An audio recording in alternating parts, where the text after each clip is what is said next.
घरात निवांत बसलेलो आज. म्हणलं घरात बसून काय करायचं, म्हणून म्हणलं जुन्या मित्रांना जरा भेटून येऊया. मग गाडी काढली आणि डायरेक्ट निघालो जायला. इकडं मुंबईत कसं असतंय ना, जरा वाईज घराच्या बाहेर गेलं की हेल्मेट घेऊन जायला लागतं. डोक्यात हेल्मेट अडकवायचा आणि जायचं. नाहीतर काय, मामा लोक बसले की धरायला. मला ना मुंबईची हीच गोष्ट आवडत नाही. जाईल तिथं ट्रॉफिक लागतेच.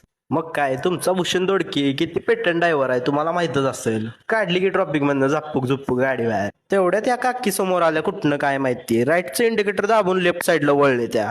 तेवढ्यात पोचलो की मित्राच्या घरापाशी. ते येऊन खालीच थांबलेला, लय दिवसांनी भेटलेला म्हणून लय खुश झालेला. मग काय, त्याला म्हणलं जाऊया अजून मित्रांना भेटूया. सगळ्या पोरांना फोन लावला, सगळ्यांच्या घरी जाऊन बघितलं, घरात काय कोण नव्हतं. मग काय, दोघं तिघं मित्र भेटली, त्यांनाच तेवढं व्हिडिओ घेऊ शकलो. आणि तेवढ्यात काय, पावसाने पण बिरकीट लावला की तेवढ्यात समोर एक गुरुद्वारा दिसत होता, म्हणून म्हणलं तिथं आज जाऊन बसूया. इथं थांबून भिजण्यापेक्षा म्हणलं. परत तेवढ्यात दिनेश भाऊ आलं की आपलं. परत काय, जरासा पाऊस कमी झाला म्हणून म्हणलं चेतनच्या घरी जाऊन बसूया. चेतनच्या घरात आपल्या जुन्या शाळेचा व्ह्यू दिसत होता. जुन्या शाळेचा व्ह्यू बघून माझ्या जुन्या आठवणी जरा ताज्या झाल्या. आज जरा व्हिडिओ टाकायला लेट झाला, उद्यापासून टायमिंग वर येईल.